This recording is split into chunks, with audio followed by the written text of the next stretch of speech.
எப்போது விடுபட்டு விட்டதாக இசையமைப்பாளர் இளையராஜா நிகழ்ச்சி ஒன்றில் தெரிவித்துள்ளார். சென்னை தீநகரில் நடைபெற்ற புத்தக வெளியீட்டு விழாவில் பேசிய அவர் இதனை தெரிவித்தார். வந்தா தானே இப்ப நான் வந்திருக்கேன், நான் வந்தா தானே வந்துட்டேன்ல. அது மாதிரி நான் வாசிக்கிறப்ப நான் ரொம்ப பெரிய கர்நாடக சங்கீதத்துல எல்லாம் கரை கண்டு வந்தவன் இல்லை. இசை ஞானிங்கிற பேருக்கு தகுதியானவனா அது கொஸ்டின் மார்க் தான். என்னை பொறுத்தளவில் கொஸ்டின் மார்க். ஆனால் மக்கள் இசை ஞானின்னு கூப்பிட்றாங்க. ஓகே, நமஸ்காரம். நான் என்ன அந்த மாதிரி நினைக்கல. அதனால எனக்கு ஒரு கர்வமும் கிடையாது.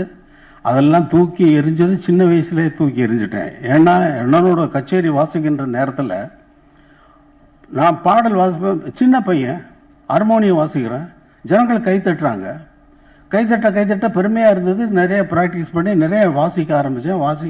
ஆரம்பிக்க இந்த கைத்தட்டல் ஜாஸ்தியாகி எனக்கு கர்வம் ஜாஸ்தியாகிட்டே போயிட்டு இருந்தது.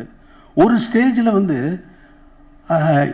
இதை கைத்தட்டுறாங்களே, இது எதுக்கு கைத்தட்டுறாங்கன்னா, பாட்டுக்கா, மியூசிக்கா, நம்ம வாசிக்கிற திறமைக்கா, எதுக்குன்னு சொல்லி என் மனசு உள்ளுக்குள்ளே ஒரு கேள்வி எழுப்புனா இல்லை, இது டியூனுக்காகத்தான் கைத்தட்டுறாங்க. அது என்ன வாசிப்பேன்னா சினிமா பாடல்கள், பாப்புலரான சினிமா பாடல்களை வாசிப்பேன்.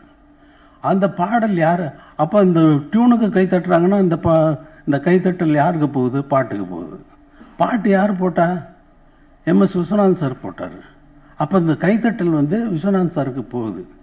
அப்பாடா, என் தலையில் இருந்து அதெல்லாம் இறங்கி போச்சு, பாரமெல்லாம் இறங்கி போச்சு.